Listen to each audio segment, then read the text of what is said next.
new study shows a growing number of Americans are rejecting organized religion. But what about Wyomingites? Thanks for joining Cowboy State Daily. I'm Robert Jiha. And joining us to talk about this is Roger McDaniel, pastor at Highlands Presbyterian Church, and Mohammed Saleh of the Southeast Wyoming Islamic Center. And the third member of Cheyenne's very own God Squad, Rabbi Larry Moldo of Mount Sinai Synagogue. Larry couldn't join us because of so many prior commitments, but he did give me some thoughts which we'll share later. Roger, let me just read some facts for you here. A political scientist at Eastern Illinois University, he's also a Baptist minister, did a study, claims that the number of people who are not affiliated with religion outnumbers Catholics by about 1/10 of a percentage point, 23.1%, versus Catholics 23% and evangelicals 22.5%. So statistically, it's about even. But he says in 4 to 6 years, religious nuns, and that's not N-U-N-S, that's N-O-N-E-S, will outnumber Christians, Muslims, and Catholics, which are Christians. Why? Well, I think people have redefined what it means to be religious in their own terms, and you have to take a much longer view. You know, for centuries on the Christian side, anyway, the church controlled the thought, they controlled the Bible, they controlled the interpretation of Scripture, and it wasn't until a couple of centuries after the Reformation that the people in the pews started asking questions, and researchers expanded the idea of what it meant to study the life of Jesus beyond Scripture to figure out who the historical figure was and what it means to follow Jesus. And so in the last maybe 100 years, we've had this explosion of research that has called into question all of the centuries-old doctrine and creeds of the church. And that's been disruptive. And it has done a couple of things. For some people, it's made their faith much deeper. For other people, the questions have made them question what it means to be religious. And I know countless people who don't go to church, but live good lives, generous, loving of their fellow human beings, who take part in making the world a better place, but they don't darken the door of a church because I think they just have a sense that that's not where they're going to find God. Being good is not going to get them into heaven, is it, according to evangelicals? Yeah, I think it will. There are certainly some who think you have to know the magic words and have to, use the magic potion. But I think Jesus was pretty clear that the test is whether you love God and love your fellow human beings. And if you do that, I think the afterlife takes care of itself. Mohammed Saleh. Yes. Does the internet have anything to do with this? Because this has been happening since, it's about a 265% increase in non-religious people who reject organized religion since the early 90s. Does the internet have anything to do with this? They say that.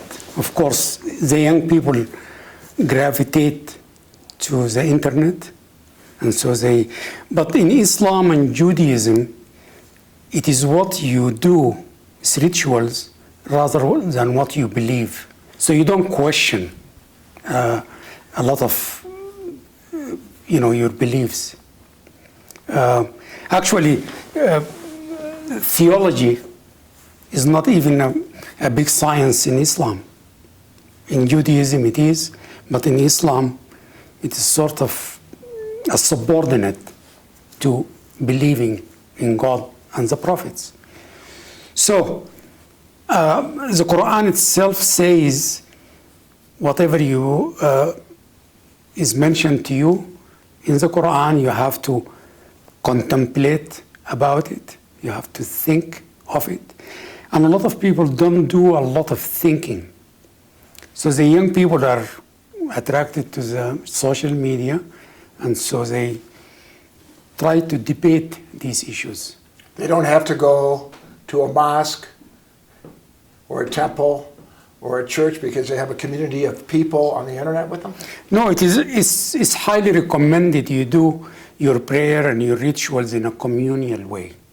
But your religion is really an individual thing between you and God. We do not have anybody in the middle. No pope, no pastor, none of this stuff. Your relationship is direct with God. Roger, Rabbi Moldo says he doesn't see a lowering of involvement in Judaism here. And he also says he doesn't think folks are acting more atheistic in Wyoming. Is that what you're saying? I think that's true. In the last couple of years at our church, in our fellowship, we've seen an increase in not just the numbers, but the intensity of involvement, people wanting to get involved in social justice issues.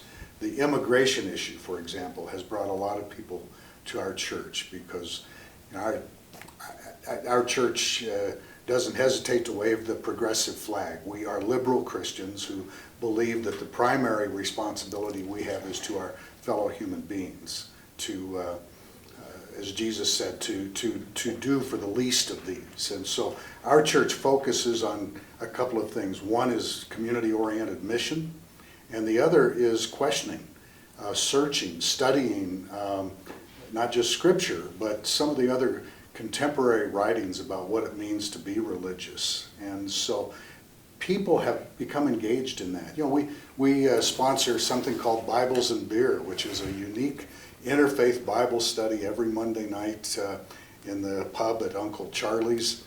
25, 35, 40 people a night come. We've been doing it for 8 years. For some people, that's their church experience.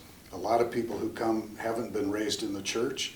Some are hearing the Bible stories for the first time, and they want to know more about what it all means. Mo takes part, people from the Jewish community, all kinds of Christians.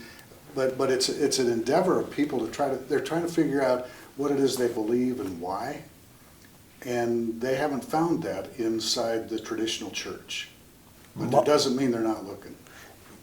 Mo, you told me earlier that I said that Larry didn't think, Rabbi Model didn't think that we're becoming more atheistic in Wyoming. Do you see the opposite? I really can't answer that definitively because I don't have the numbers. But talking from the Islamic view, usually people don't leave Islam to become Christian. Very rare. It doesn't usually happen. Actually, more converts come to Islam with all the problems that Islam has today, with terrorism and the bad regimes we have in the Middle East. Still, more people are gravitating to Islam if they understand what it means. And here's something I could never get my arms around. People put their faith in 401ks, IRAs. They have no idea that money's going to be there. They put money in most of their working career, that money's going to be there when they retire. They have no idea what's in that 401k, what kind of funds. They don't have any idea who's running them. But you ask them to put their faith in God, and they say, we can't do that. See, I think people put their faith in a lot of things. You know, we drove over here today putting our faith in the hope that somebody won't cross the center line and crash into us, that there's not a drunk driver out there. We go to a restaurant and put our faith in the hope that somebody in the back room isn't sick and feeding us food that's contaminated. We put our faith in a lot of things. When it comes to this question of God, it's so deeply personal. You know, people say, well, I don't believe in God. And I always want to ask them, what God do you not believe in? You know, people ask me, are you a Christian? And it's like, what do you mean? How do you define Christian? And then, well, what is it you're asking me that I am? And so I think it's complicated, and it's become more and more complicated for millennials and younger people who have more freedom to try to figure out what they believe and why than perhaps we did. You know, we baby boomers were born into the church. Our parents went to the church. They took us to the church, raised us in the church. We were Christians from the womb. But that's not the case now. There's more freedom for people to figure out what it is they believe and why. And I don't think it's an absence of faith. I think it's a healthy time in religion in this country for people to search. And what Mo says about Christians converting to Islam doesn't surprise me. If you study Islam, if you get to know something about it other than what you hear on Fox News, you find out that it's a loving religion focused on one God and focused on loving that God and loving your fellow human beings. And you haven't felt that way about Christianity. Christianity has been defined by people who don't seem awfully Christian to me. The television preachers and the far-right people who have confused their love of the Republican Party platform with their love of God. And as a result, the image that Christianity has sometimes isn't so good, and people are searching. I've got another, 30 seconds, Marie? Yep. Okay. Where do we go from here? What's the future if the numbers are getting bigger of young people not being involved in organized religion? Where do we go, Mo? What's the future? The sad thing about being religious or not is the lack of knowledge. And then the way you are raised. I always think about all human beings have big egos. My religion is correct and yours is not. My God is right and yours is not. I know more and you know less. So unless we break these silos and try to understand the other human being, we are never going to get closer. In the Quran it says, God created us into nations and tribes so we might know each other. He gave us different tongues. We speak different languages. God could, and in another verse it says, God could have created everybody the same. But he didn't, in his own wisdom. So if you start looking at some of these questions, then religion begins to make sense. Why are we different? Why are we here and where are we going? The big questions. So if we can get the kids engaged in this kind of questions, that would work. They go to the mosque or they go to the church and they hear the same stuff over and over. If you do this, you're going to go to heaven. And if you do that, you're going to go to hell. And it's very not inviting. It has no kindness or compassion to it. And they are missing the point. So if we teach kids about these good values, they will come to the religion. I believe it. I think we have to end there. Roger McDaniel, good to see you. That's it? Salah. Okay, thanks. You stay right there. Oh, we are done? Well, we're done with the